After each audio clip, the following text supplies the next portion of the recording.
Give it up for Josh Johnson.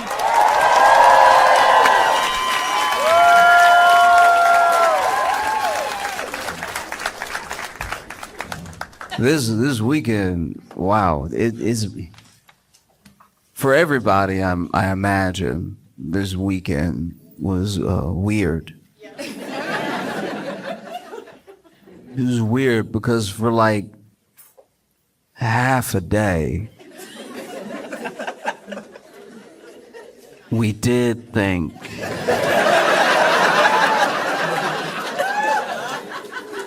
half a day. That's so long.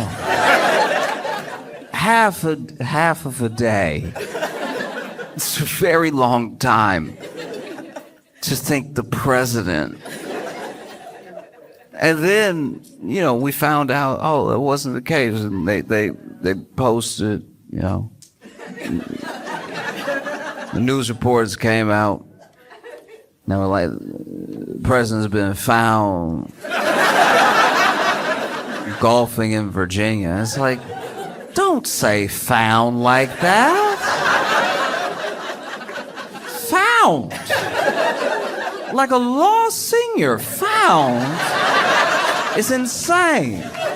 Just say he was golfing in Virginia. Found in Virginia? It makes it sound like the White House didn't know. I'm pretty sure they drove him. Found. 12 hours is too long to think somebody's dead.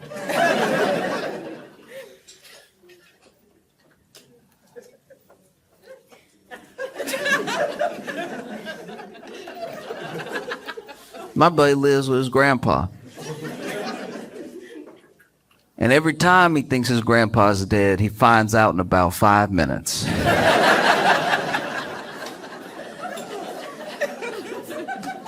His granddaddy does that sleep you only do when you old. You know that sleep where you like... I don't know why, but like it seems like after 70, people just sleep with a little bit too much neck. You know what I mean? Like his granddad can't just go to sleep. He always hit the. Like, that's a very dead way to lay. That's how Talia died at the end of Dark Knight Rises. She like.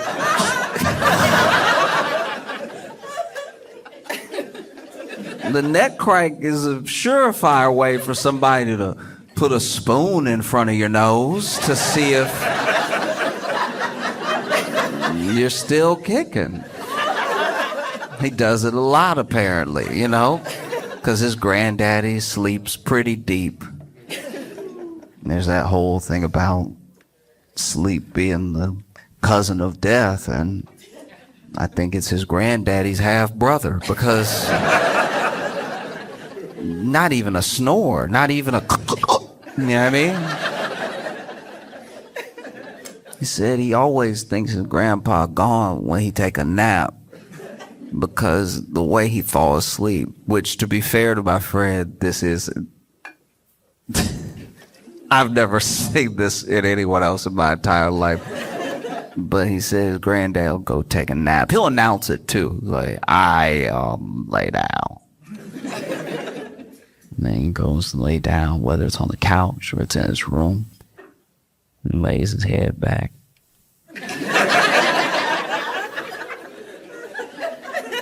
And he said the way his granddaddy falls asleep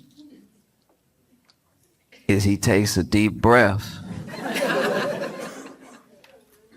That's a great way to look dead. This man goes to take a nap, lays on the couch and goes,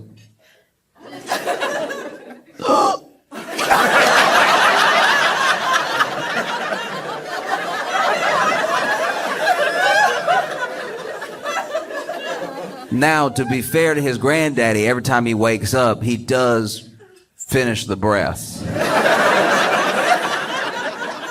said his granddad never wake up peaceful. He always wake up.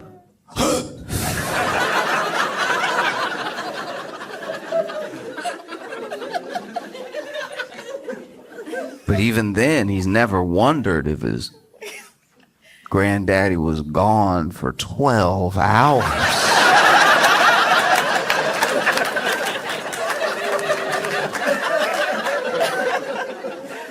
12 hours.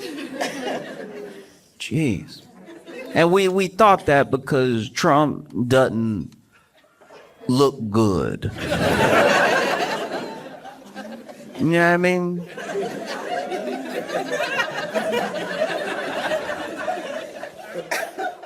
He just finally looked like he act like. You know what I mean?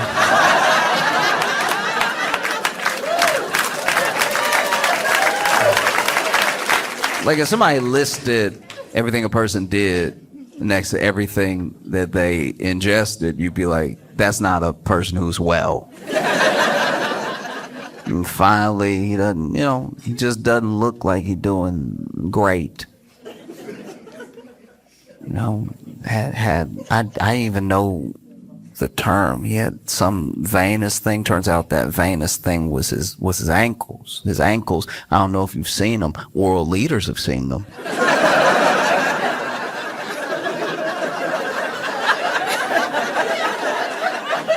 World leaders have had to sit there and not look.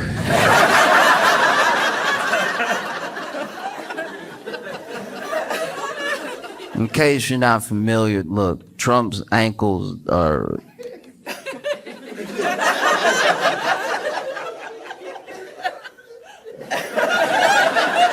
No, his ankles just sitting there looking, caked up. Like...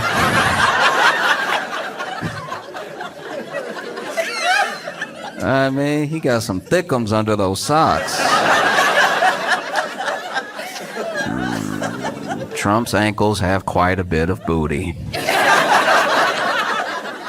I can't imagine what that must be like to be an aide in the White House and walking next to the president, taking orders from the president of the United States, but all you can hear is his ankles clapping.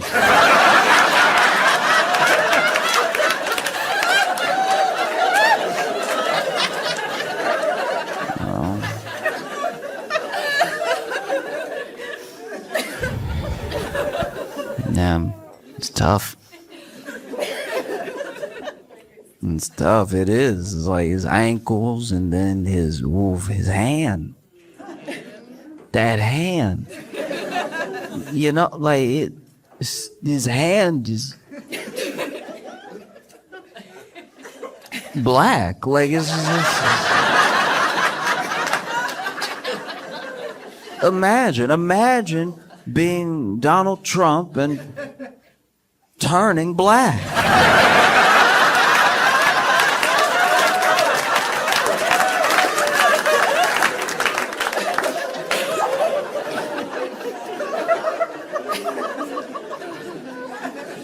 No one's more upset than him.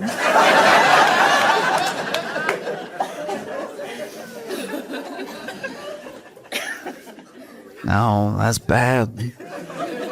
That's tough. He's over here trying to live, and if you just don't have something on the schedule, people assume.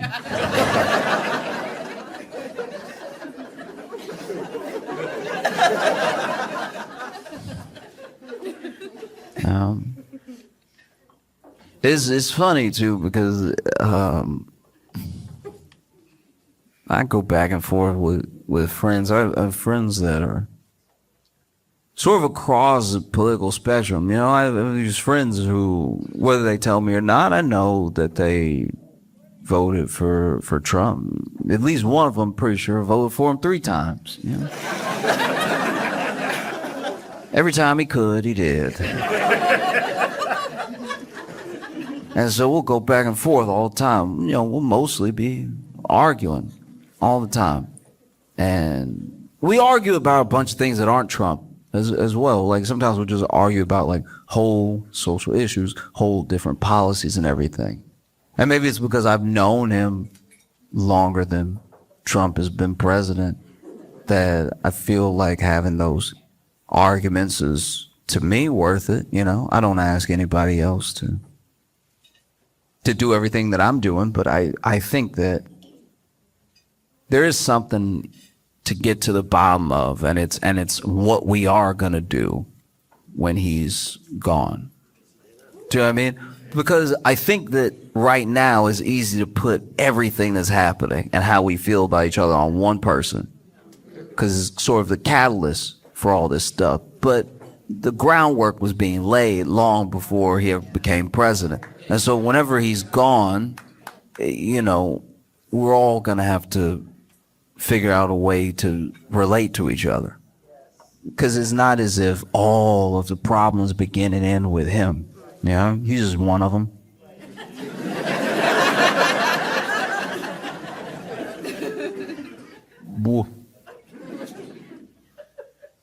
But I don't know. No idea. It's maybe. We don't know. It could be any day now. It could be 200 more years.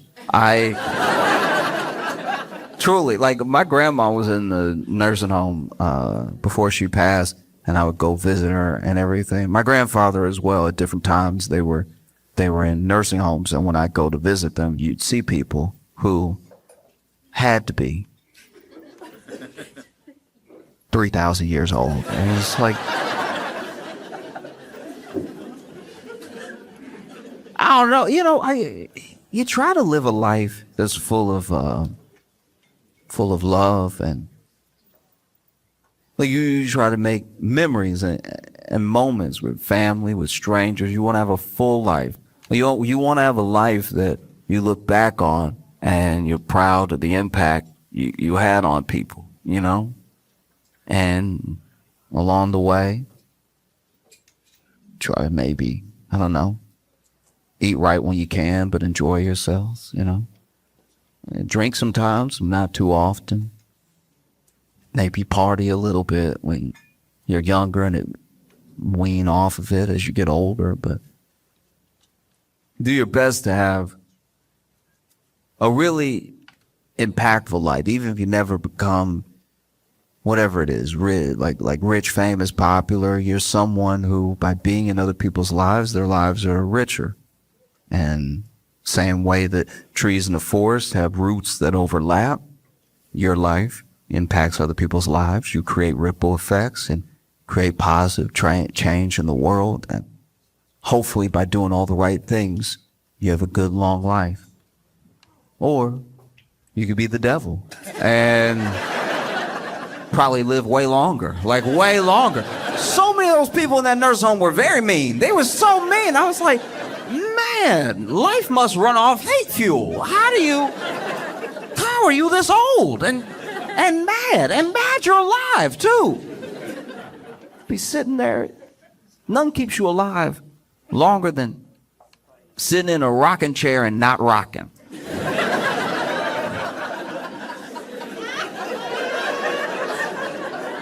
Imagine, you gotta really be a bad person to sit in a rocking chair, have the joy of rocking and not even want it. My friend said, you know, he went through a similar thing. He would go to the nursing home, visit his grandparents and stuff, and he said every day there was this old dude in a rocking chair, not rocking, sitting there, arms crossed in the chair.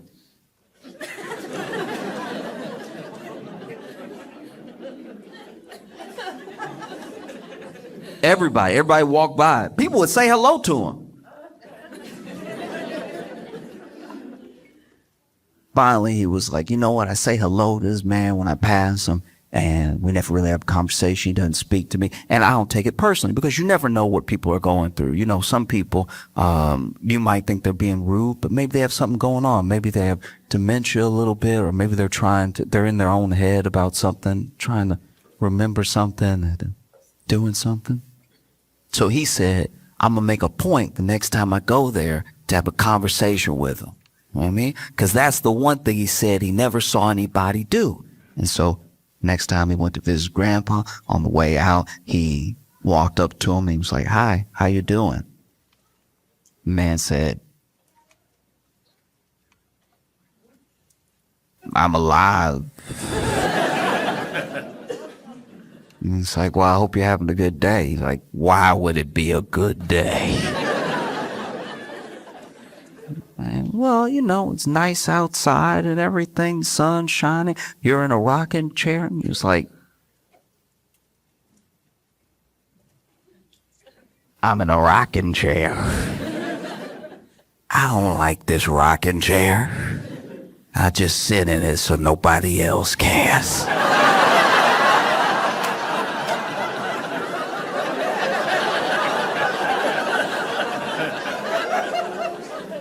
It's easy to put everything in the way that we are now and all narratives and all discourse on just one person. It's easy to do that, especially when that person looks like they're driving all of it, right? But the ground was laid for this person long before they came into any sort of political picture. You know what I mean? Like for a long time, people have felt like there was nobody who was looking out for them. For a long time, people felt like it would take somebody who could not be bought by Washington or Wall Street's special interest money, or couldn't be twisted in whichever direction by lobbyists, or was looking out for people because they weren't motivated by money, and they weren't motivated by the promise of getting rich, and the thing that we came to believe as a country almost. You saw this way before Trump ever entered the political pictures, that if someone was at least independently wealthy, maybe they wouldn't be swayed by the money. You know what I mean? And there were those people across political spectrum that felt like there was no one looking out for them, that slowly everything that was their quality of life and everything that they earned was eroding away piece by piece, right? And that they just needed someone to step up who would stand in the way of all that and wouldn't be swayed by it. And unfortunately, that person never showed up. But and so I have these arguments with my friend, and there was one point where I'm going back and forth for a while, because I felt like for everything that he said, I was saying something that was a reason why he shouldn't trust Trump on it, or why I didn't think it was something that was going to happen, And finally he goes, "Well, he's a businessman." And I had heard this before, and he said he's a businessman. And I was like, oh, he's a businessman. He's a businessman. He is a businessman. He's a businessman, though. No, like he is a businessman. He is a businessman. He's a businessman. He is a businessman. You said he's a businessman, and he's a businessman. You told me he's a businessman. I've heard this before. He's a businessman. I'm just making sure that I understand what you're saying. He's a businessman. He is a businessman. He's a businessman. So even you didn't say good businessman. You said,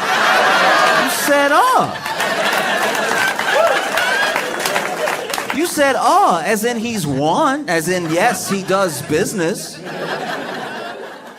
It's a businessman. Yeah. He's a businessman. He is a businessman that bankrupted a casino. You know casinos. You know those things you don't generally leave money with.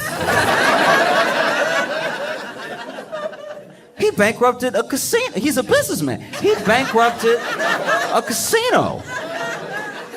A casino, though. He's a businessman. It's a businessman. Bankrupted a casino. And look, I'm not a businessman. And I don't own a casino. In fact, whenever I go to a casino, I don't even gamble. I just do the show. I've done some shows at casinos. And then, I do the show, and then I go back to my room. I leave. I don't know the ins and outs of running a casino. I hardly know what it's like to really, enjoy yourself at a casino walking through and playing games and stuff. You know, I've walked with other people as they've wanted to gamble and stuff like that. I've been like awkwardly standing there, but I don't know what it takes to run a casino. And maybe this casino, look, maybe I'm throwing this out there as an olive branch. One of many I'll extend. Maybe this casino, this one, maybe had those slot machines that really give you credit for how hard you pull them.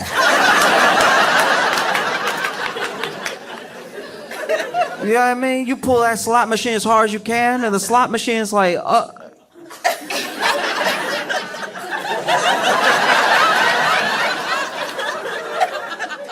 okay, Daddy.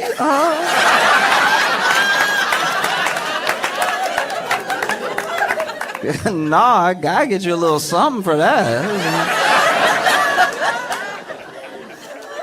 No, I don't know, but he knows because he's a businessman. He's a businessman. Maybe I'm throwing it out there that at this casino they had, working for the casino, blackjack dealers that were as bad at blackjack as me. Maybe. The dealer, you'd be at his table, and he was like,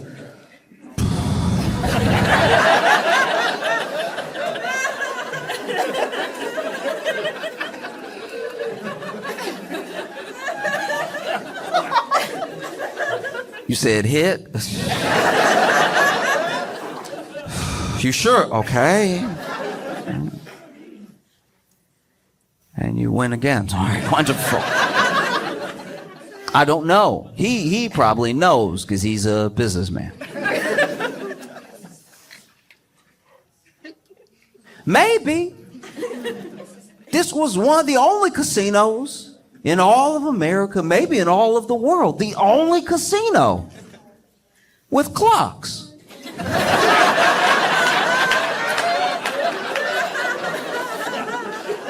Who knows? Maybe just over the poker table was a clock, and people were like, 9 already?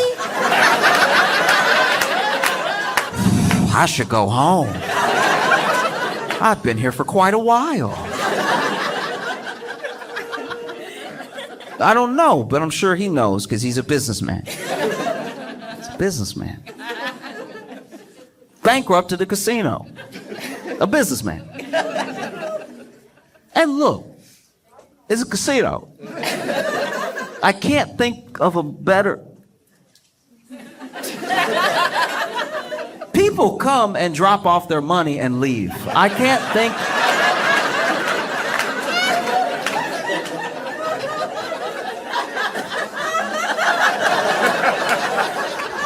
I am not a businessman, but I can't think of a better business to make money.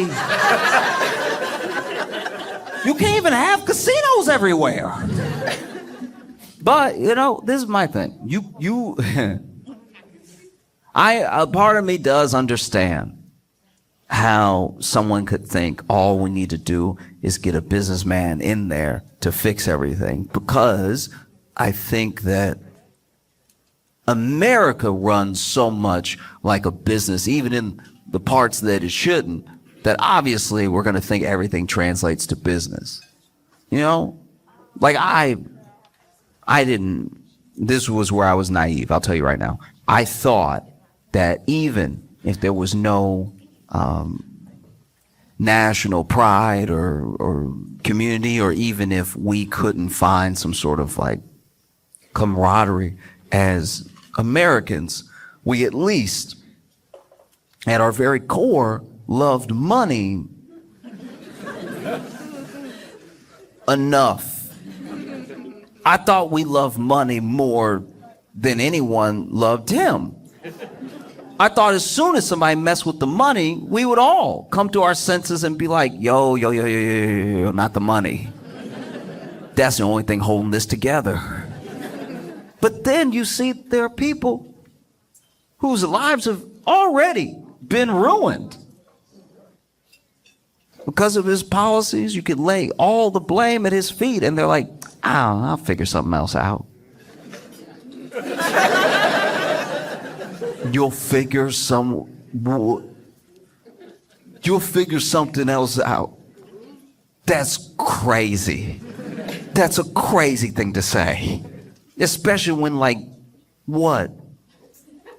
12 months ago, you were screaming about eggs. And now your business is in shambles. And you're like, who can say? That felt insane. But also, I think that if you look at America as a business, it would make sense that you would want a businessman in there. But the thing is, you can't run the country the way you run a business. You know, a company, if they are in dire straits, could lay off half their work staff and then try to keep things going, use that to stay afloat. A company can buy back its own stocks in an effort to enrich itself as a company, make those stocks worth more. A company has a fiduciary responsibility to its shareholders. A company technically does more for its shareholders than the government does for its people. And so I could see how people would be like, oh, we'd at least like to get that. That'd be nice, some dividends or equity, something. We'd at least like to feel solvent. No. But it just doesn't work that way. And I don't think it should. I think that a business now is very different than a business before. Like there's a thing that happened, and maybe it's only like my frame of reference because of age and everything, but I think that something happened in 2008 that we haven't recovered from still, which is that, like, for the first time ever, companies that truly screwed up beyond measure, like actually beyond measure, like they should have crashed everything. This is the type of stuff that you read in the textbook and then they, hung everybody. Like that's... We don't realize it, but that's the level of like nasty that it got in 2008. If you had, knocked off a couple 100 years and put it in France, there would have been a guillotine. You know what I mean? And instead, there was a bailout, but instead of a bailout of the people, it was a bailout of the companies, because we believe in business so much. We believe that everything works like a business, to the point where even the politicians, naively, maybe some of them sincerely, were sure that if we keep the business afloat, it'll keep the people afloat, because then people won't lose their jobs, and then people will still be able to get these services, and people will still buy these products, right? And what ended up happening is that, so many people were foreclosed on, so many people lost their jobs anyway, people's like 401ks and retirements were destroyed, and then the people that they gave the bailout to sort of, trickle down the economics, something got stopped up right at the top.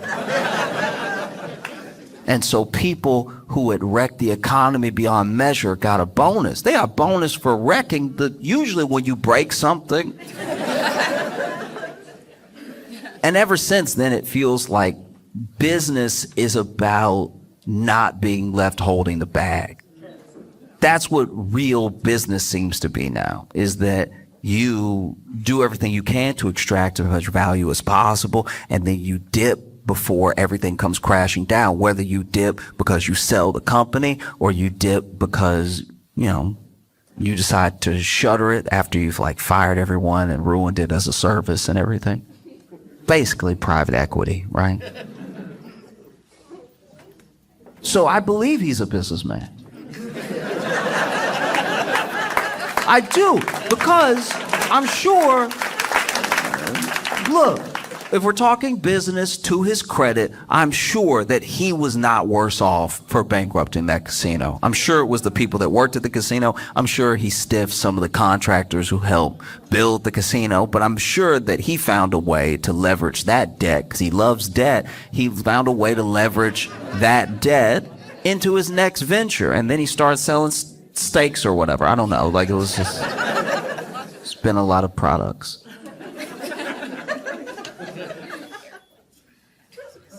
You know what else it is too is that you can't focus too much on this one person. It makes him more important than he really is. I understand that he's president. I understand he's one of the richest people in the world. But as far as importance, it's about what lasts, you know? This dude, no wonder we thought he was gone. He went on Fox News.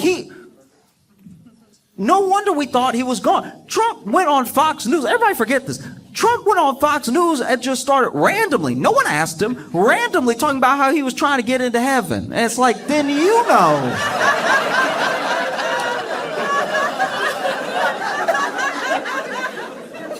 One thing my buddy's granddaddy never does is talk about the afterlife. Gets up, watches his shows, takes his naps, gets up and eats, and repeats. If he was pontificating on heaven, I think people would just start assuming that every nap really was the last nap.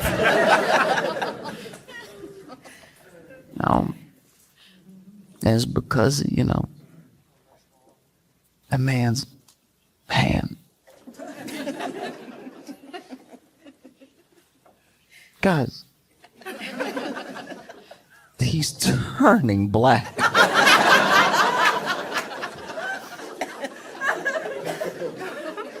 But I don't, look, I truly talk about Trump because he's in the news, but I don't really care about Trump. I care about people. What's going on with people? All of this is going to outlast this one person, you know?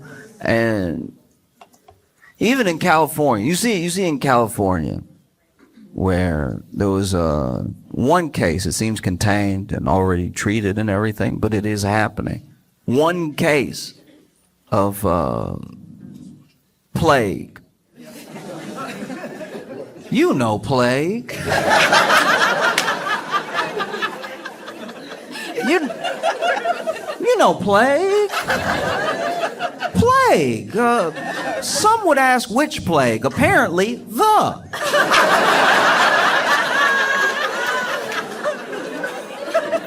You know plague from the producers of the Middle Ages. Plague.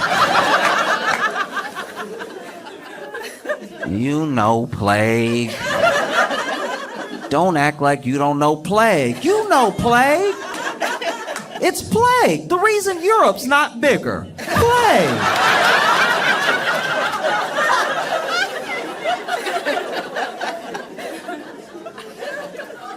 You know plague.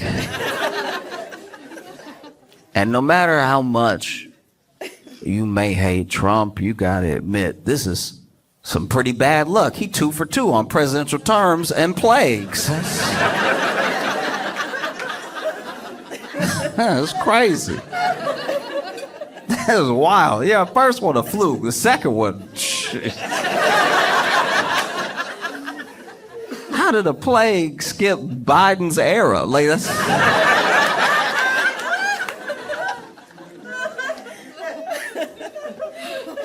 Plague. Because that's the fear, is that, like, yes, they found one case, they treated it, you know, they've even traced it back to a particular source, because it's really a climate change issue, because basically the fleas that carry plague are thriving right now in the warmer climate, and so then they're hopping on more rats, and then the rats might come in contact with people, right? And so there's always the fear, the possibility that it isn't just that one case, and it isn't just contained to California. There's a real fear and a possibility that plague could have spread to the president's hand.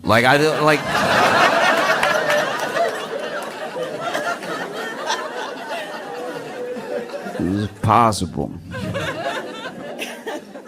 Because what we did, and how do I put this? What we've done in the U.S. as far as presidents is it's not exactly like we're picking young ones. You know what I mean? Whatever you do, whatever that thing is, whether it's law, is military, or it's business, we seem to want you to have a wealth of experience in that field. Because there's going to be 3 branches of the government, and you may not be familiar with all of them. Even if you're a career politician, you may not know how to like wade perfectly through all of them. But, you know, if you have a lot of experience in one thing, that could win you the trust of the people. And we haven't had a young president in a long time. I mean, like, Kennedy was one, like, young ones, like a young guy being president. And we haven't really done that again. Like, you know, what we've done is we've let confidence and swag make up for youth. If you are the president and you present yourself in a way that makes us feel good, we will turn that back over to you in the sort of social capital that youth usually carries, right? Because we want you to have experience, but at a certain point, we have to be realistic, right? Like, Bill Clinton wasn't young, but he had a saxophone.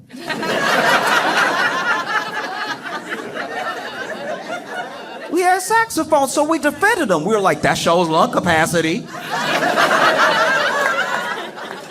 Have you heard him play, though?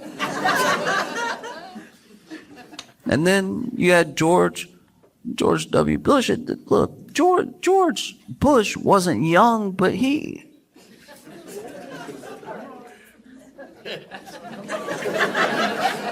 I don't know, he just had like a childlike wonder to his...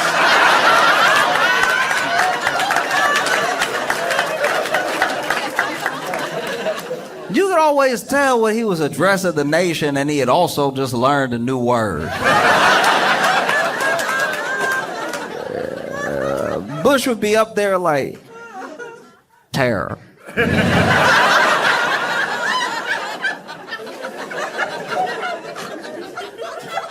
Did I do it good?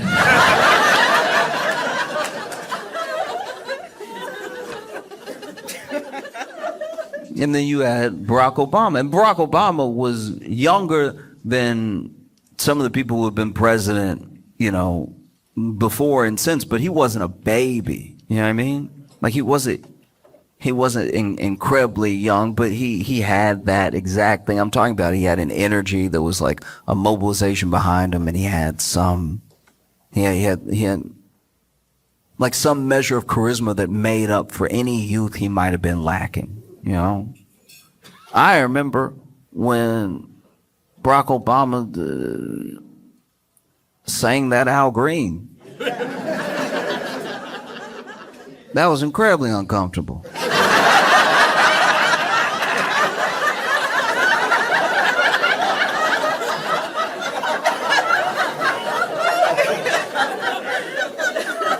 No, because when it happened, I was at a get together with a bunch of aunties going, "Oh, Barack." I'm like, no.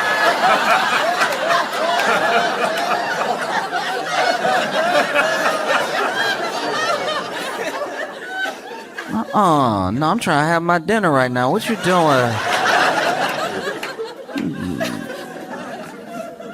Can't eat meatloaf in these conditions.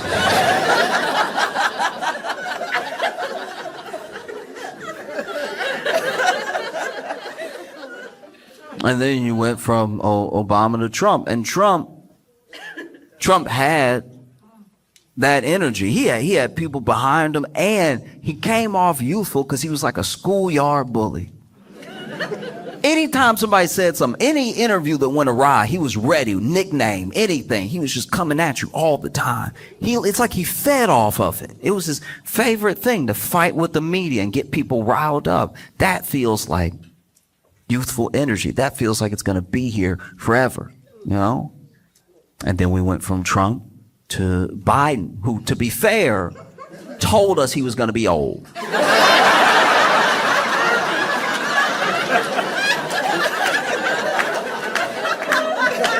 I've talked about this before. We asked Biden, we were coming at Biden. We asked Biden, and Biden was like, "Are you sure? I got a Werther's in my mouth right now."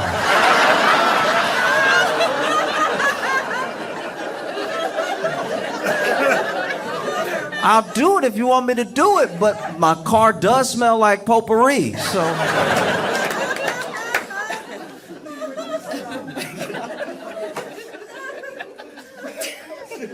I'll do it. If y'all want me to do it, I'll do it. For real. If y'all like, no. Like if I'm the only one that can stop them, if I need to do it, I'll do it. But just know, when I shake world leaders' hands at the G7, G20, whatever, my hand will pop a lot. Whole handshake. It's gonna sound like Orville Redenbacher.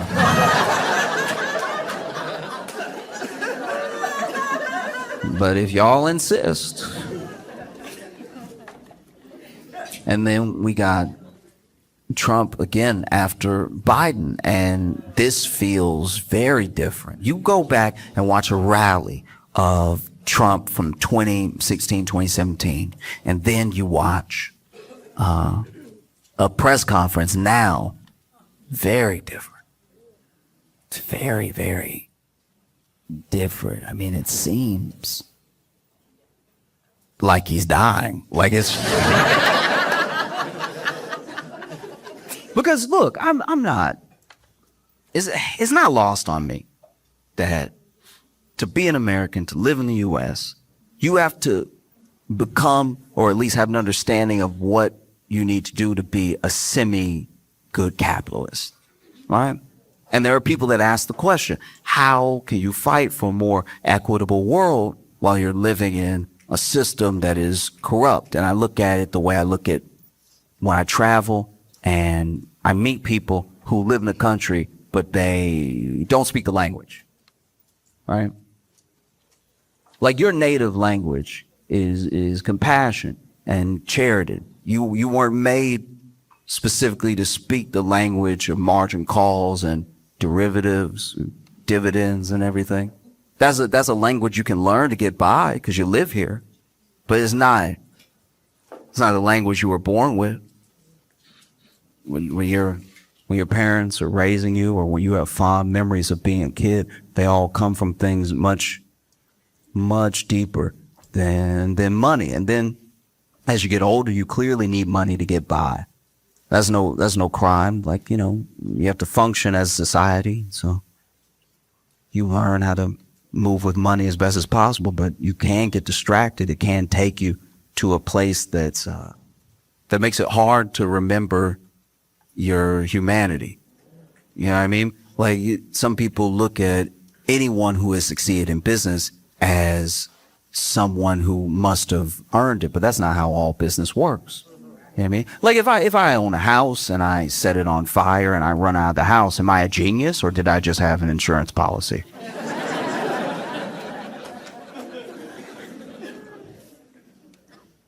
Maybe both, but maybe I'm a crook. You know? Like, only solvency that you have to contend with is your soul. You know what I mean? The solvency is defined by a company's ability to pay its long-term debts, right? If a company's not solvent, you have no trust in that company, and you probably shouldn't invest in that company. And as long as we're keeping it to financial terms, a soul works in a similar way. Depending on your belief system, depends on if your solvency, your long-term debt is to God or family, your community, or a cause. But, like, you can tell the difference between a religion and a cult by how they measure those solvencies. You know what I mean?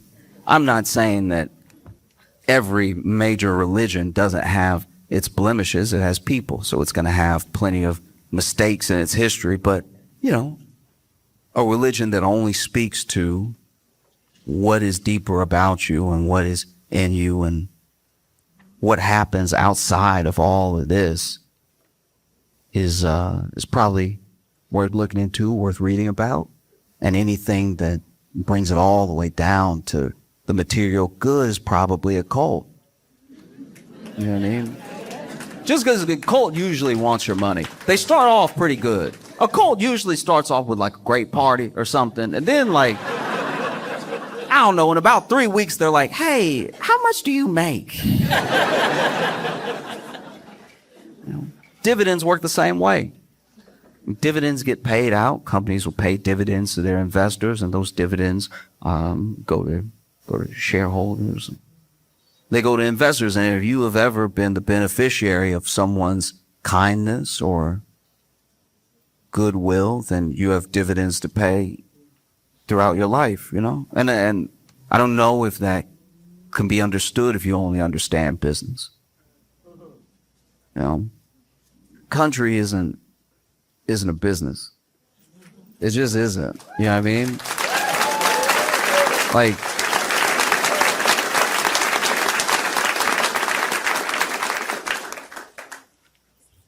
but who knows? He's a businessman. Like, maybe he's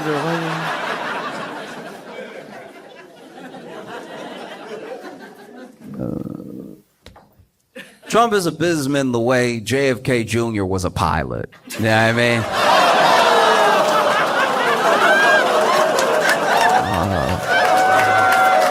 Oh, all right.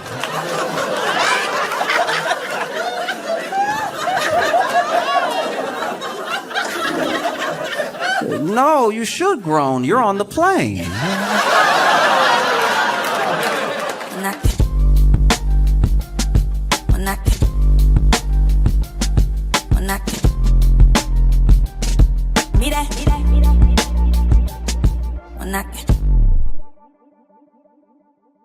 Please make a bunch of noise right now for my friend Josh Johnson!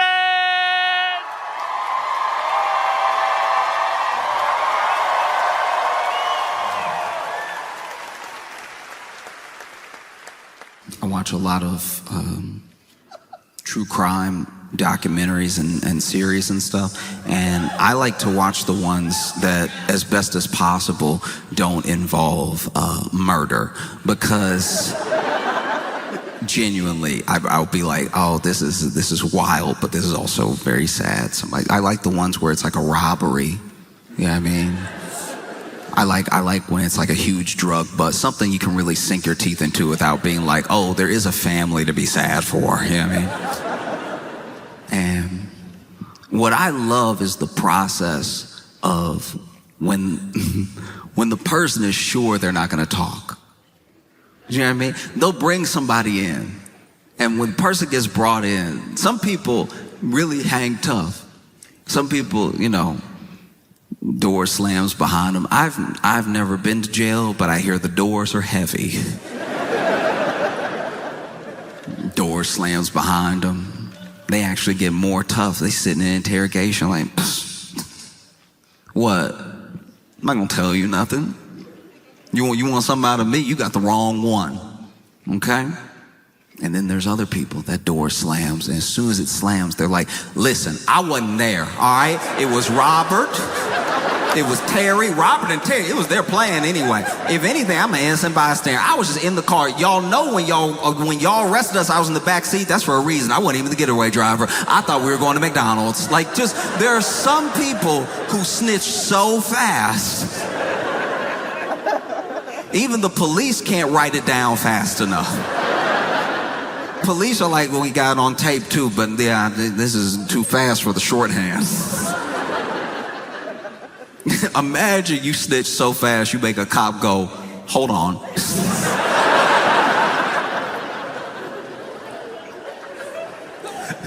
Take a breath. Because you never know who it's gonna be. There are some people who were, you know, whether it was gang activity, it's mob activity, there are people who are like the run of the litter, and they're the ones that actually hold out. They're like, I'm not telling you anything. I don't even think you have enough on me. Let's play. Let's roll the dice. And then there are people, no matter how tatted up, no matter how affiliated, it might even run in the family. They might be somebody who is third generation, but they don't want to be in prison. They don't want to be in jail. And so as soon as they have the opportunity, they tell them everything. Things they didn't even ask. You see a lot of it, you know? Then you have people who at first don't tell. Then they're ready to talk after like a couple years. You know what I mean? after a couple years, you know, have enough mold on your sandwich that you're like, it's really not worth it. Like, nobody coming to visit me. Like, no.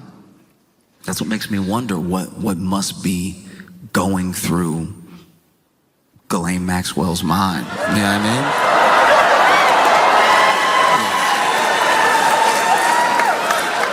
mean? Look, I'm no legal expert, but I do find it wild that in this supposed cabal, this supposed billionaire ring of predators, that the only one you caught is the one you ready to make a deal with. And a deal for what? You know what I mean? Exposing more names? Bringing other people down? Probably not. Probably just being bribed to not say the president's name. You know?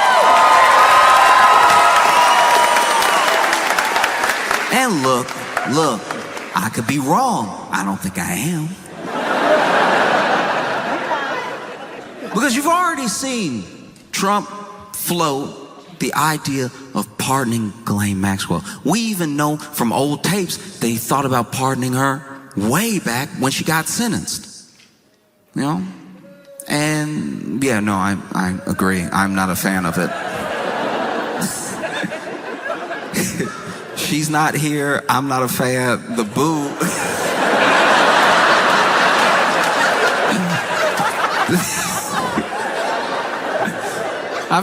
this is somebody's essence being booed. Like,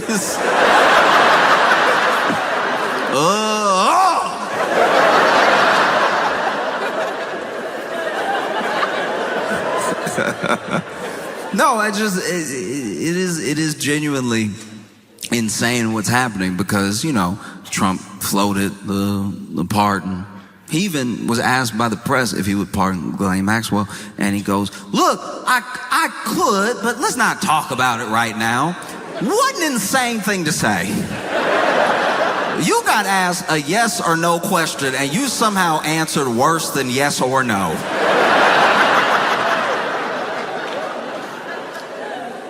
I've never been doing a test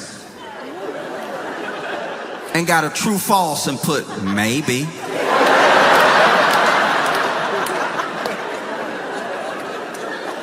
I don't know, you the teacher, you tell me.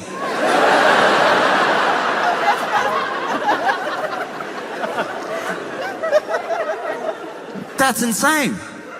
Already floated a pardon in front of us, maybe to gauge our reaction. Maybe if there's not enough outrage, the pardon will go ahead. And then DOJ goes, have a conversation with Ghislaine Maxwell. And already, I think it was today, just today, she's been moved from the prison and she was in to a minimum security facility somewhere else. Thought we covered this.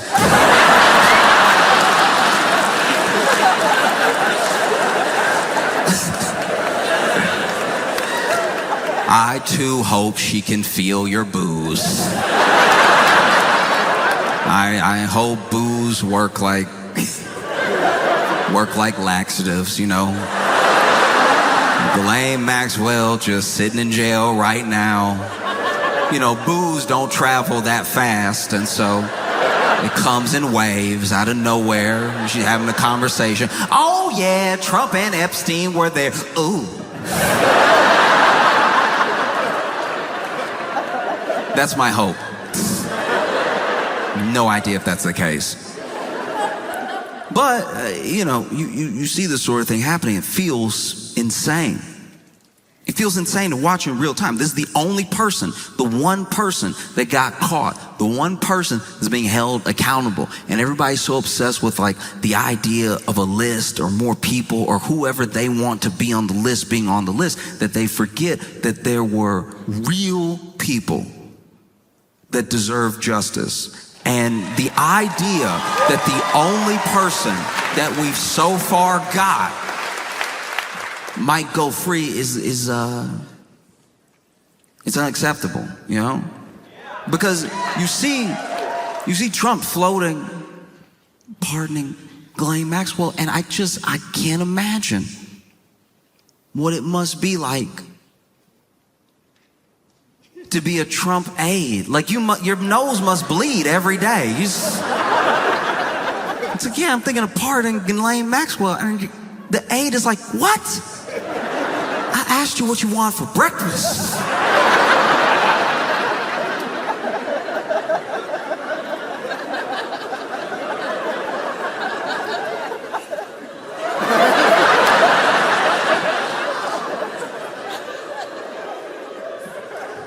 If anything, I think I am a little bit, I'm trying to figure out how to put this. I feel sorry for my friends who didn't see it coming, because they still believed in like a system, and they still believed in like laws, and they believed that jail existed for like a reason, you know? And I am, I'm black. So I kind of saw a good portion of this coming. It's like, anyone who's genuinely shocked that Ghislaine Maxwell might get a pardon and that she's already been moved to a minimum security prison after being convicted, but then talking to the DOJ under like new light, anyone who's surprised by that has never watched the first 48 before. And they think that people aren't going to see through it. You know, this is a lot like when you're in school and you didn't do your homework, but you remembered there was homework right as the teacher says, pass up the homework. And so you fighting. You've never worked a pencil harder. You fighting to get words on a page. It doesn't even make sense what you're saying. It's you going over the whole scarlet letter as fast as you can. And then you pass it up.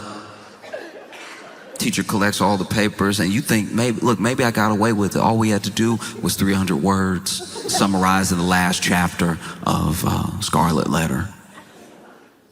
I think I did it. Pulled it off. Felt like 300. Might have been 290. And then class is going on. Maybe you have to read while the teacher grades the homework, and then teacher says your name, calls you up to the front. You're like, okay, don't panic. Maybe I did a good job so fast she's impressed. That's a possibility. And then you walk up to the front, and the teacher's like, did you do this just now? And you don't know what to do. You're caught. You're caught. She caught you. But there's another part of you that's like, maybe if I die with the lie, she'll believe me. What? Just now? No, I did this at home. And she's like, you sure? You're like, uh-oh, she's on to me. Yes, I did this at home. And then she was like, oh, okay, great. That's good news. I was worried that you did it just now, which means you wouldn't have your math homework. And then you remembered that this has been math class the entire time.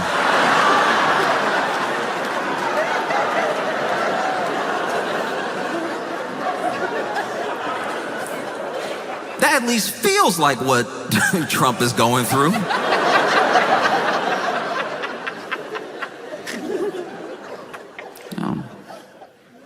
Because if Trump was smart, he would have done all this stuff a long time ago when it could have maybe still been believable.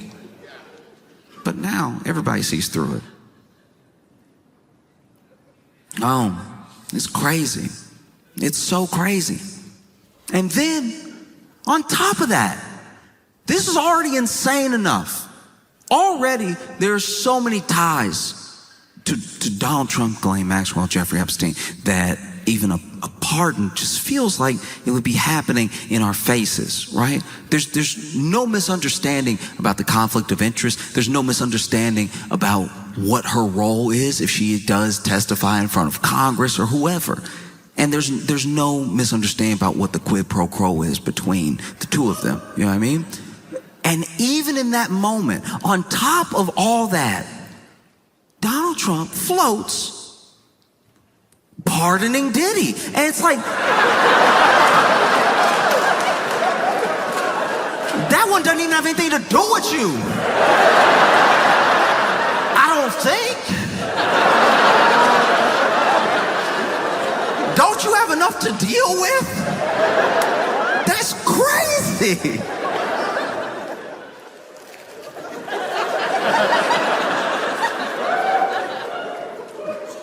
As someone who is not in jail, I'm sweating about everybody who's about to be out of jail. This is insane.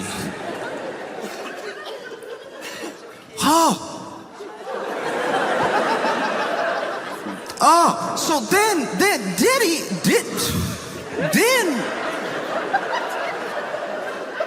already the public, especially by the media, somewhat potentially unintentional, but the media did a disservice to the public when it came to Diddy's trial, because there's a lot that we know of Diddy. There's a lot that we know that he did, that he's alleged to have done. And I think that the state put forward a remarkably bad case to try to lock Diddy up, because I think from the public's view, they see the trial and you see it through the lens that the media is selling. The media wants you to keep watching, they want you to tune in every day. And so they make it look like he's about to do 10,000 years, right? They really hype this thing up. They never really mention that all the while the trial is going on, pieces are getting dropped.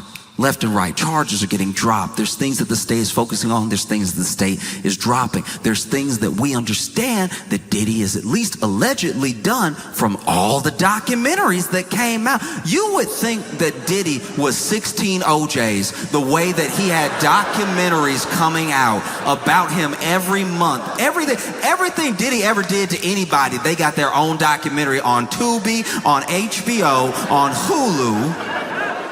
Everywhere. Oh, he hung me out of a window. Like, just nonstop stories, right? But it's important to remember what he's being charged with and what he's on trial for. So then things would even come up during the trial. Things that are illegal, that they were just talking about plainly, all to get to the thing he's actually being charged with. So as bad as this testimony sounds, and as many things that are going on, you have to remember these are not the things he's being charged with. And I think that media got carried away. I think the news got carried away because they finally had something juicy, something big, something that they knew was going to last for days, weeks, months, that wasn't the same old stuff, something that had a bunch of intrigue in it. Apparently there's all these tapes. Apparently he has all this blackmail on all of Hollywood. There's all these things that were supposed to be coming out during the trial, you know? And then the state supposedly makes their case. They read out the verdict. Everyone is sure that this man is about to do 10 million years. And then they read the first one, not guilty.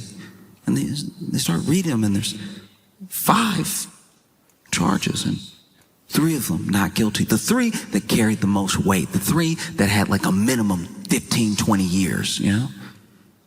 And then there's 2 misdemeanors. Those 2 misdemeanors he is found guilty of. The people are perplexed. How is he found guilty of these things that are at least tangentially related to the other charges that he hasn't been found guilty for? What's happening, right? And those charges, the things that he was convicted of, they don't carry some mandatory minimum. You know, he could get time served. He could get up to 10 years. He could still do 20 years. But it's not likely that he'll do 20 years, because that is the most extreme of cases where you give people the maximum. And I even rewatched a little bit of the reading of the verdict, and I just thought to myself, could get time served. why would you bother pardoning him? Like, he might already be walking out of jail that day. That's such a crazy thing to do. You don't have enough going on with everybody thinking you were like on an island 152 times or whatever.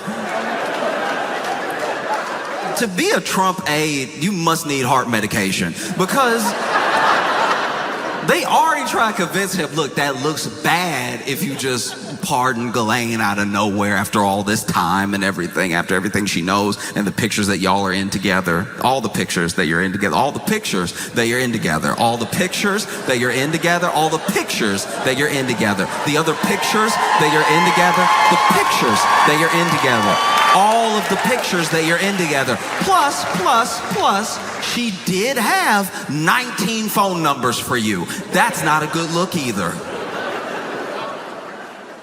And then Trump says, I see what you're saying. I understand. All right, look, what we're gonna do, we do best. All right, gonna run a little interference. We're gonna run a little distraction, okay? And we're also gonna pardon Sean Diddy Combs at the same time.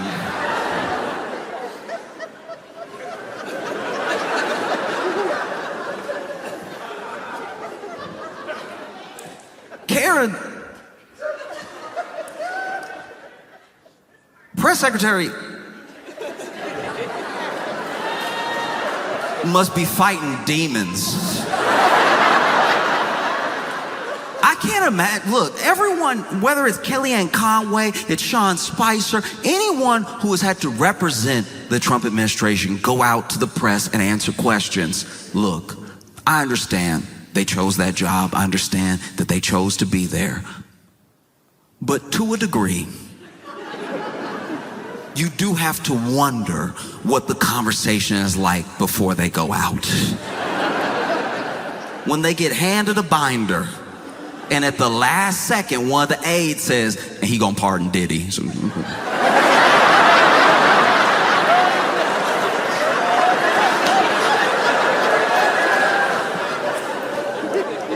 no matter who it was, whether it was Sarah Huckabee Sanders, anyone who has represented the administration on the news or in the press room or anything like that, there's at least been 1 or 2 days where they had a 1,000-yard stare because they were like, how am I gonna pull this together? Because look, things came out during Diddy's trial, things that made you think, of course, this jury is gonna find this man guilty. They have to look at everything that they've heard, but you gotta remember the things he was on trial for and the things that they heard didn't always line up. There was one day of testimony that truly blew me away in that case, and that's hard to say because plenty of those days were rough to listen to. But there is one day in particular that has stuck with me in a different way than the other days. It was the day that Kid Cudi testified.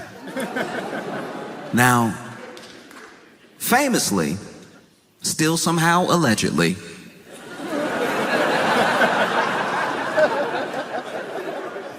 Diddy supposedly blew up Kid Cudi's car. You're bringing the man who has his car blown up to testify. You would think that that'd be one of the charges.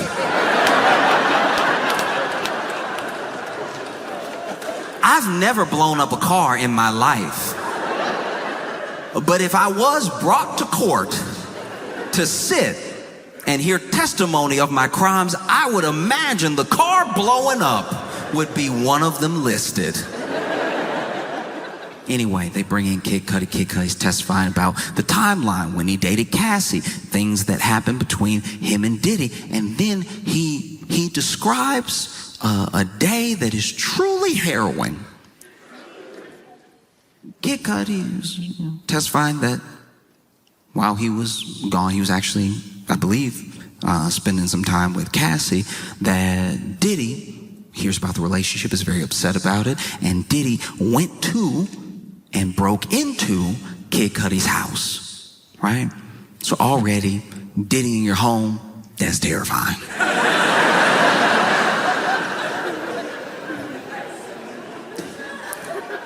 Diddy in your home is the devil's version of Elf on the Shelf.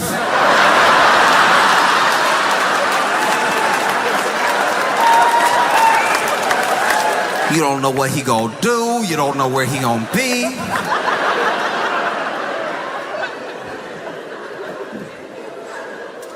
Woo. So Diddy was in his home. Now, I'm a little fuzzy on this part, but apparently, I believe at least, that it was Diddy's assistant that called Kid Cudi to let him know, hey, okay, ooh, how do I tell you this? There's no good way. Diddy in your house.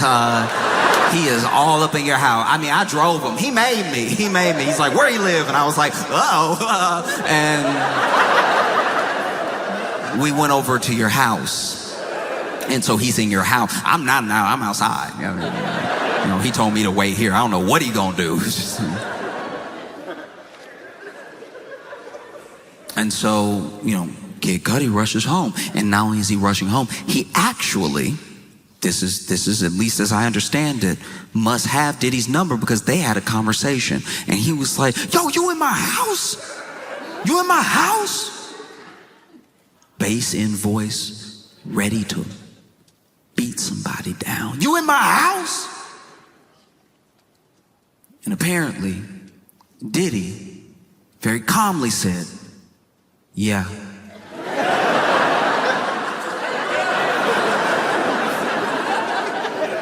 Kid Cudi better than me. If it was me, I wouldn't have a home anymore. If it was me, I'd be like, all right, then you got it. Then that's, I mean, if you're already there. Someone breaking and entering into your home and then calmly telling you they broke and entered into your home is more terrifying than I think y'all are giving it credit for. Because then Cudi, apparently, according to testimony, was like, I'm headed there right now, like ready to really beat this dude down, right? And then Diddy said, okay, I'll be waiting for you.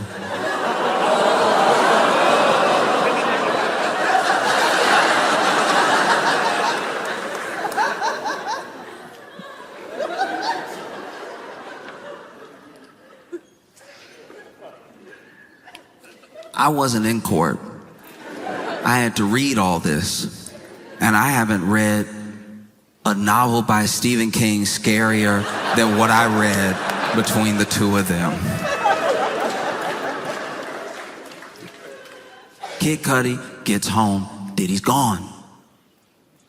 He walks into the house. Now, that's braver than me. I would assume he's already planted a bomb somewhere. But Kid Cudi walks into the house, is looking around, assessing the damage, and while Diddy was there, he put Kid Cudi's dog in the bathroom, then opened all his Christmas presents and left. That is so insane. We are dealing with pure evil. That is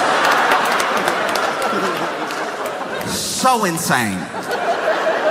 Open all his Christmas presents.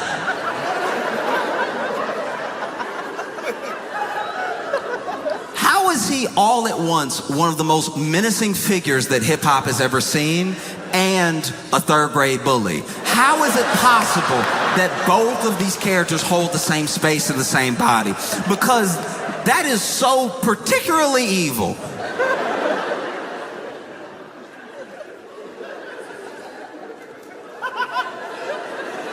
He said, I walked over, Christmas presents unwrapped. I opened the bathroom door, my dog confused.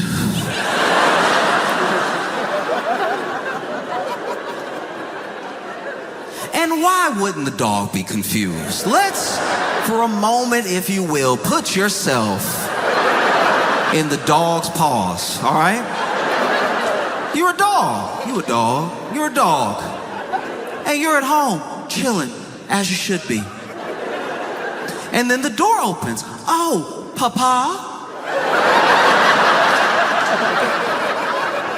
No, it's not the owner that you love. It's Sean Diddy Combs. I don't know what type of dog Cuddy has. I don't know if it's a Scooby-Doo type dog, but I imagine any dog would be like, "Ready?"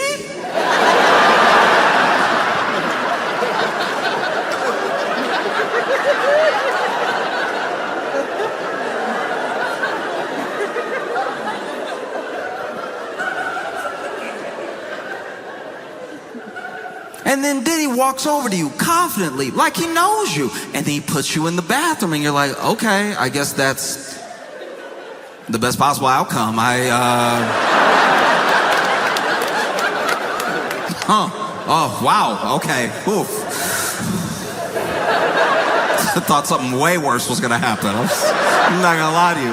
Wow, that's crazy. From what I've heard about you, the bathroom, man, I don't love it in here, but it's better than whatever you're about to do.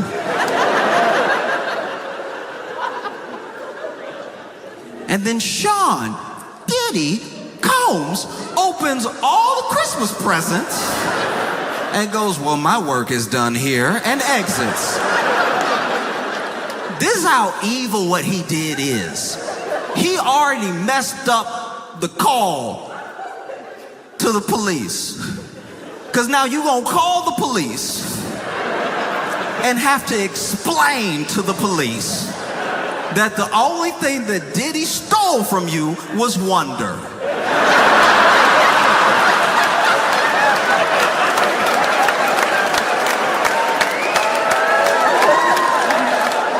Imagine that call to the police. You gotta call the police and tell them that Diddy, and the police are asking you very reasonable questions. They're over here like, is he still in the home? I don't know. Hopefully that would make this whole thing a bit more serious. Right now he's left it at hilarious, which is a sick thing to do.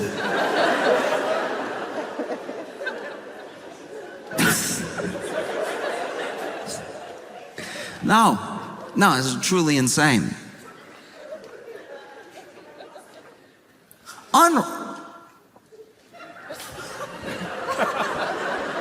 Not even destroyed, unwrapped.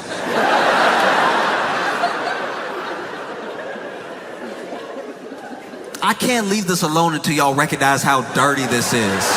Imagine. Lots of people here celebrate Christmas. Lots of people exchange Christmas gifts. Imagine if you came home and there just wasn't paper.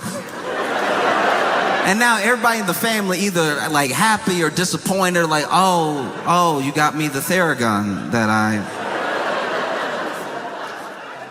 we're like a couple months out, so can I have it now, I guess?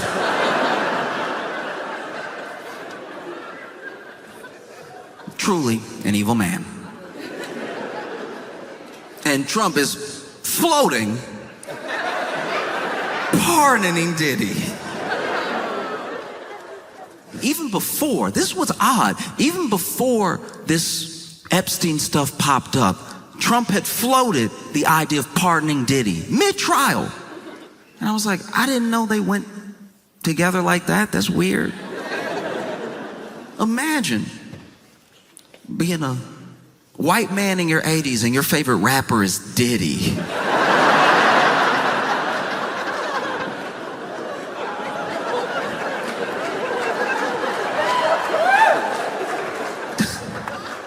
No Raekwon, no Rakim, no Run DMC, Diddy. Okay. And even then he had floated the idea of pardoning Diddy. And who knows, maybe something happened. Maybe some money exchanged hands. Maybe somebody said something to somebody and started it in motion and everything. But I can tell you this, justice system aside, the only person working hard to make sure that Diddy doesn't get a pardon, it isn't the state. No. It's not like the DA or the lead prosecutor or anything like that. The person working their hardest to make sure that Diddy does not get a pardon, that he doesn't get released back into society is 50 Cent.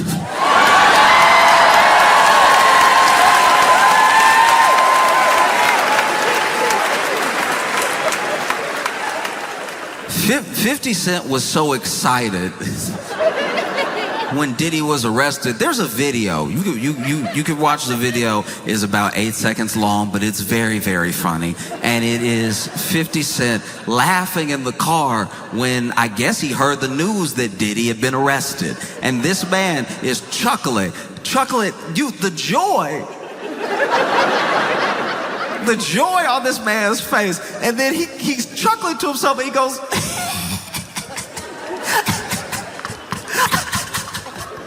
he gonna spend Christmas in jail.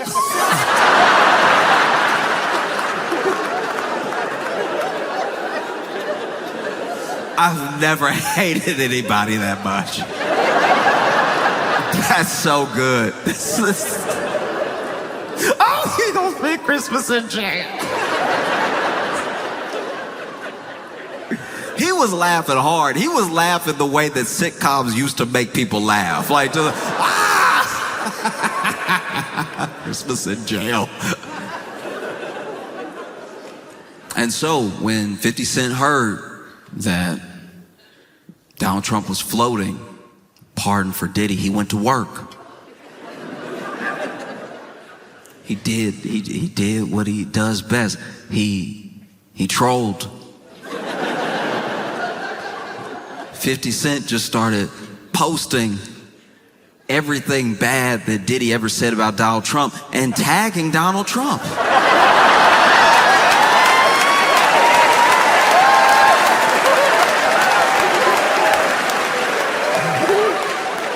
This man went, is this your friend? I wouldn't do that if I was you, Mr. President. You won't believe what he said about you.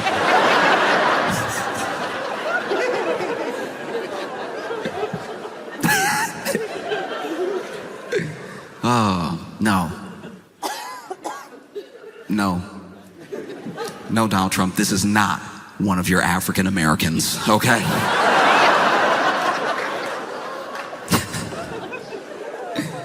It's been tough. I've been trying to find, like, really, whether I'm reading or I'm watching, I've been trying to find pretty much any news story that isn't about Trump and Epstein, you know? And I came across one that genuinely shocked me in Florida. They, yeah. In Florida, the Tallahassee police arrested Chuck E. Cheese at Chuck E. Cheese.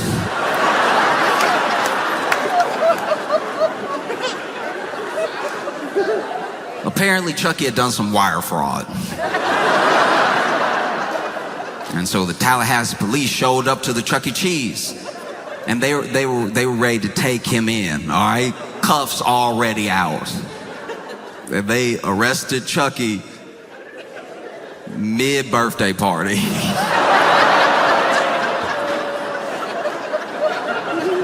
You couldn't wait an hour and a half?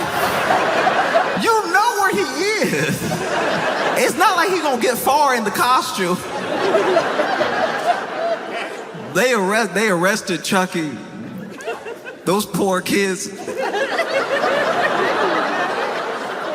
Imagine. Picture, if you will,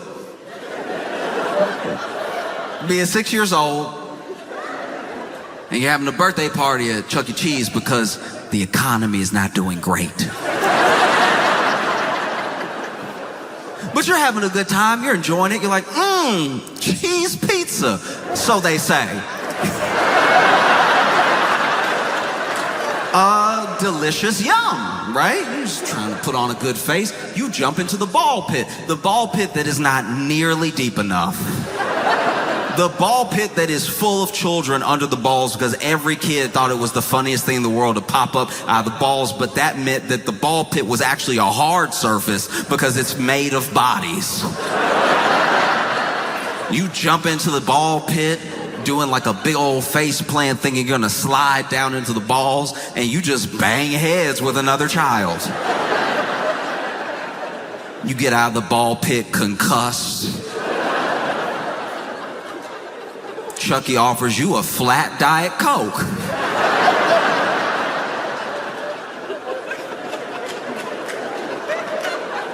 Look, there's a hierarchy to costumed mascots. Now, the most athletic are gonna go to teams. You ever been to a sports game and you see their mascot stretches before, they doing wild moves like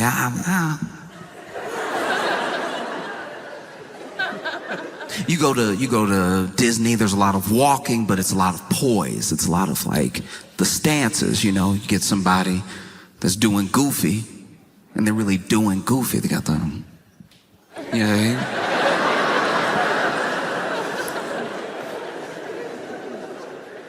Chucky.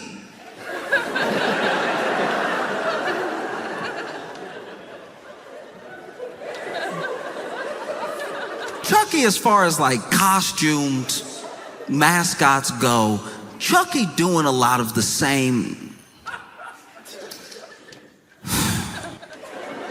Trying to figure out how to put this. Chucky, the qualifications to be Chucky at Chuck E. Cheese are a lot like the qualifications to work at a Waffle House, okay? You gonna get in the costume, they're gonna tell you do your best, all right? Do your absolute best, and if somebody swing at you, you can swing back after they hit you the first time. You gotta let them get that first hit in. If you hit first, that's assault, all right? And you'll be fired. But look, if they put hands on you first, then hey, you gotta get it how you live and go ahead and swing on them.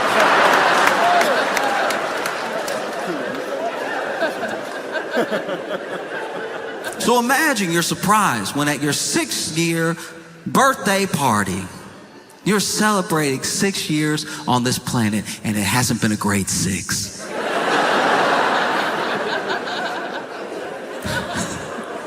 You're a little too young to like remember COVID, but you know mom and dad are weird.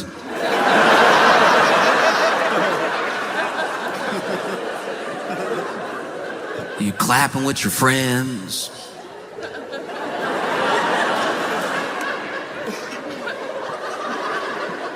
And Chucky's doing his thing, trying to like find the beat.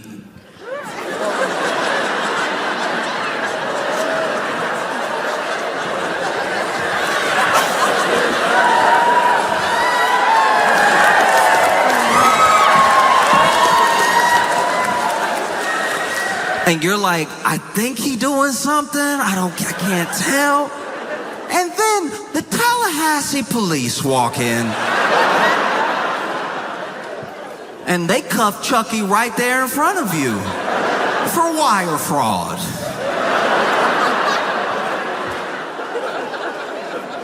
Y'all couldn't wait. You know where he works. He wasn't gonna get away. No, we gotta cuff him right now in front of the children. Traumatize them. Nah, forget these kids. We gotta dish out justice real quick.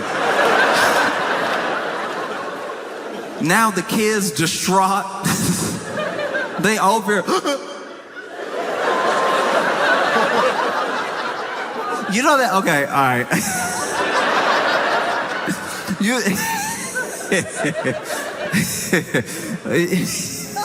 I'm sorry. It's funny because it's like I can see the kids being like, what'd he do?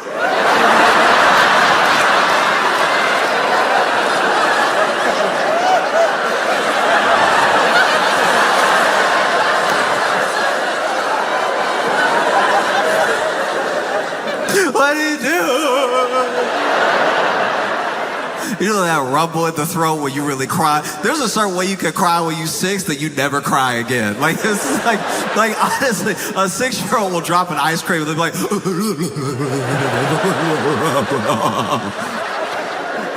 just mixing Disney voices, half Ursula, half Jafar.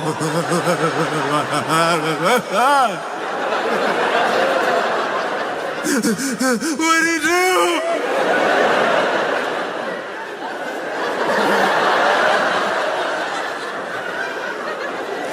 Let him go, he ain't did nothing.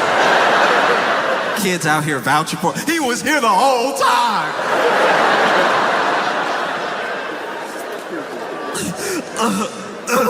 Because you know that. You know, like when a kid cries long enough, they start coughing.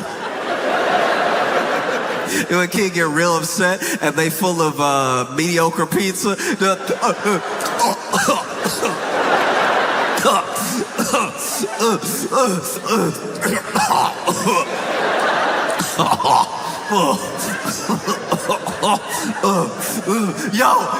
Yo, free Chucky!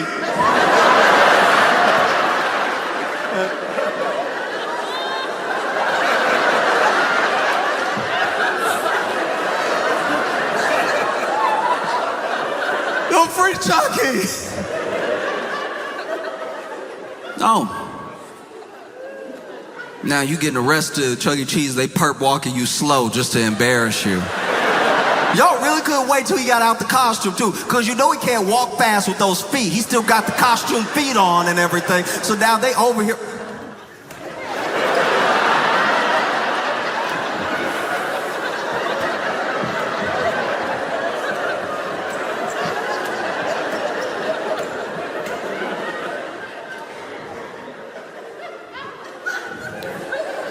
They get Chucky outside, slam him up against that car.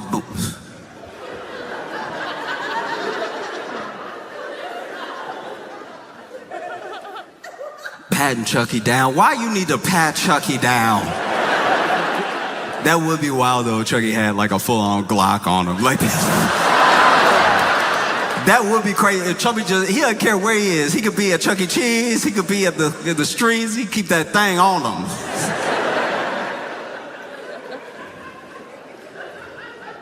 The thing that I think would have been probably the toughest for the police, because I personally read about this, I didn't see video, so I don't know if this happened or not. But it would be hard. It'd be very difficult to, open up that car door. And when they walked him out, they did it in full costume, like the head was still on. Like,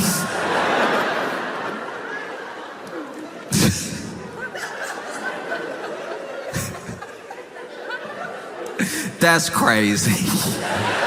This is a personal vendetta now that you have with Charles Entertainment Cheese. That you couldn't at least take the head off in Chuck E. Cheese. Imagine they take the head. I mean, I'm sure the kids would have been more upset. Chucky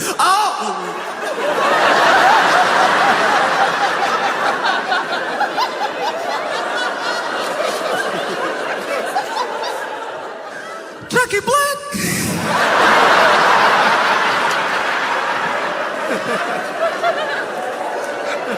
I could have sworn. Anyway.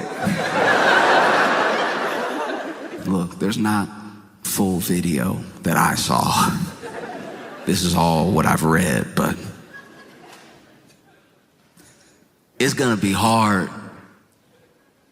to put your hand on the back of Chucky's head and get him in the car without it looking like police brutality. Because it's not gonna fit. The head is too big. So now you over here, watch your head.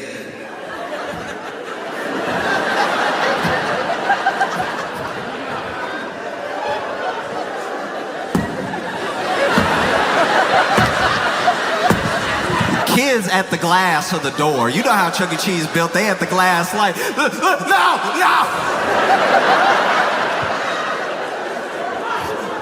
They beating up Chucky. Police like, no, I'm not. I'm trying to get the head in. No, he won't fit. He can't even feel it like that. No, don't do that. Everybody start recording. Look what they doing to Chucky, y'all.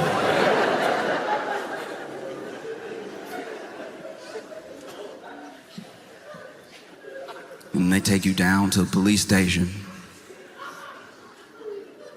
Perp walking you.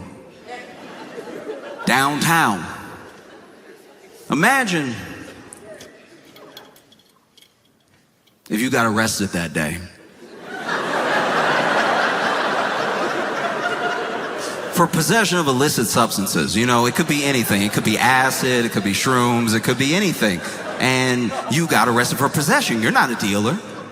They caught you doing, essentially, a victimless crime, trying to enjoy yourself, enjoy your Saturday. Maybe you don't have your life together. Maybe you're not invited to your kid's birthday party.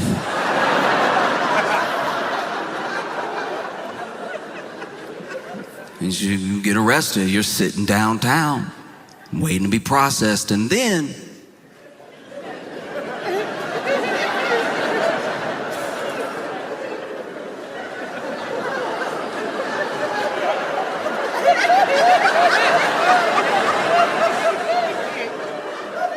Ayo, ayo, ayo, ayo, ayo, ayo, ayo, ayo, ayo, ayo, ayo. I know I got a right to remain silent.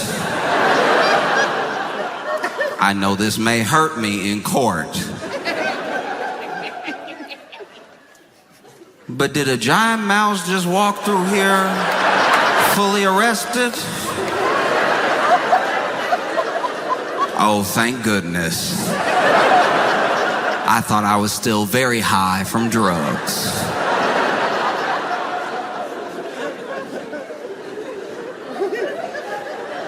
It's insanity, you know what I mean? Now you gotta do everything. How you gonna take Chucky fingerprints? These aren't even functional. I don't know if they feet or hands, but they're not. Mug shot too. Those mug shots are cold. They're just like, ready, face me.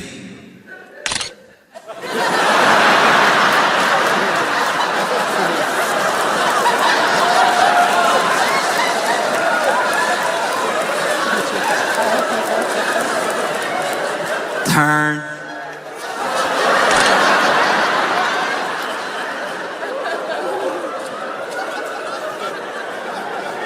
Turn.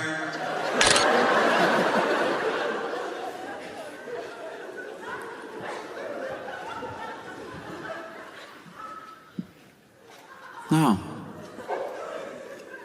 Now you gotta sit in holding. Imagine all you did was get a little drunk. Maybe you get into a fight at a bar, you sitting in the drunk tank, and the only other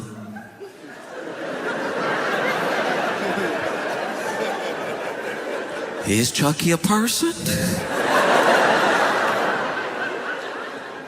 Nobody else in there but you and Chuck E. Cheese. And whether it's jail or a birthday, they never really gave, at least that I know of, Chucky a voice. Chucky was always silent. At every birthday party I had at Chuck E. Cheese, Chucky was silent. You know, do the...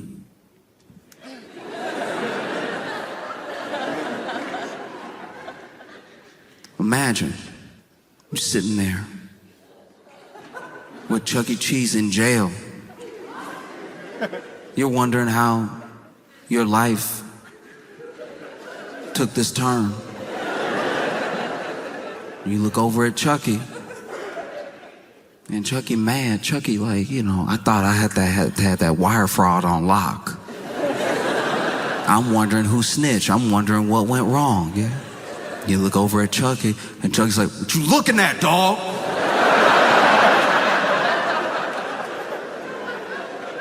You got a problem? But all you see is...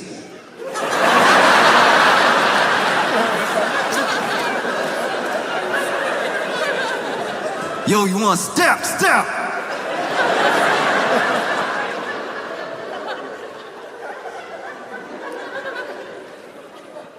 I'm just saying that in this like kangaroo circus of a court and justice system where we know the government is playing in our face, playing with really dangerous people who have done terrible things. If you're gonna pardon Ghislaine Maxwell, if you're gonna pardon Diddy, then at least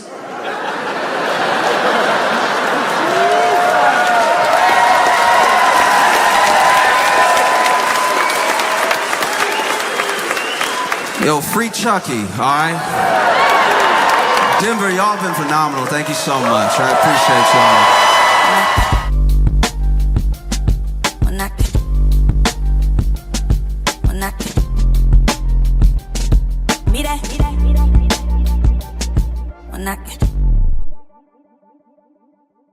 Put your hands together for Josh Johnson, everybody.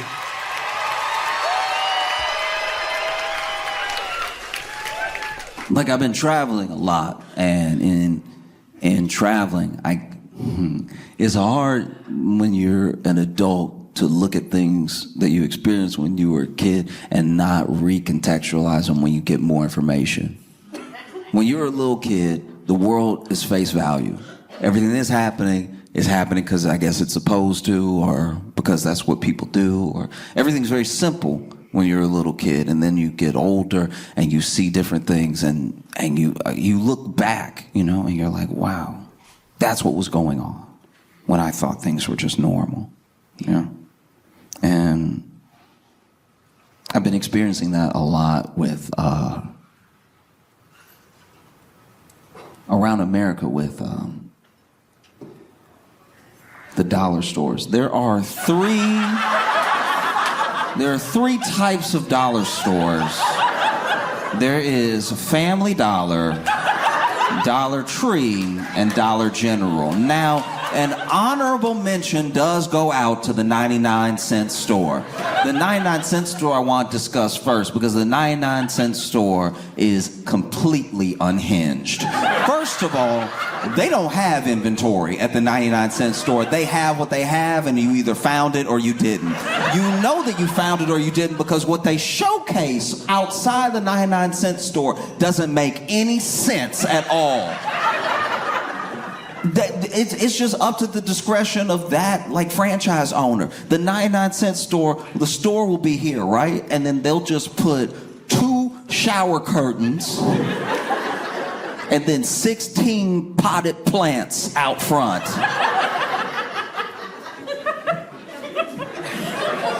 What is this place? Then you walk in and it's like, it's like if somebody truly made a business out of garage. Because when you walk in, nothing has like a designated spot or anything. There are things hanging on hooks I didn't even remember had hooks. I forgot that each broom I've owned had like a little hook to it. But then when you walk into the 99-cent store, almost like a beaded curtain, you walk through brooms hitting you in your face.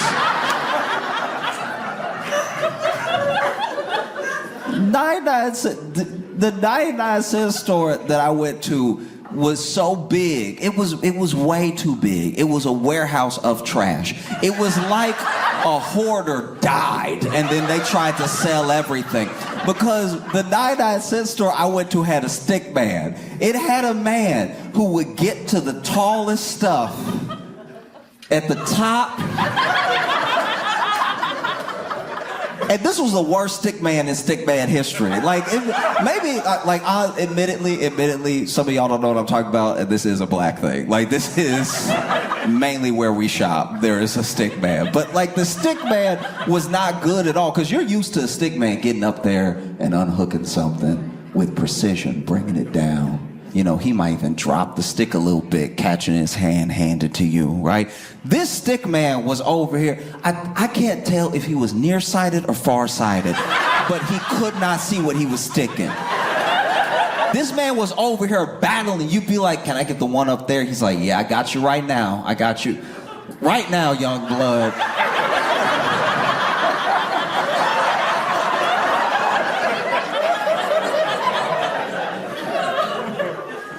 Then it falls on the ground. He pick it up, dust it off.